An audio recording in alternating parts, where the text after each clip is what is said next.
ওয়াতাওয়াসাউ বিল হক, হকের উপরে থাকছেন।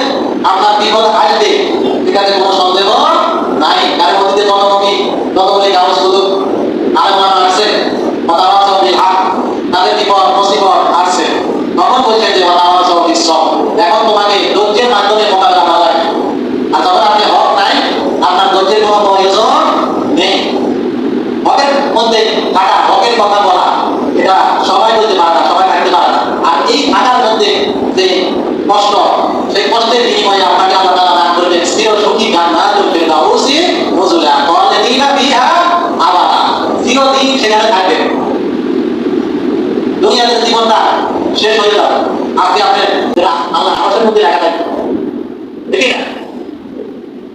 আল্লাযীনা ইউনফিকুনা, ও ইমানদার তারা আল্লাহর রাস্তায় ব্যয় করো, রাত্রি বিল্লাইলি, রাতের বেলা দিবা, ওয়া নাহারি, দিনের বেলা দিবা, ওয়া আলানিয়াতা, প্রকাশ্যে দিবা, গোপনে দিবা।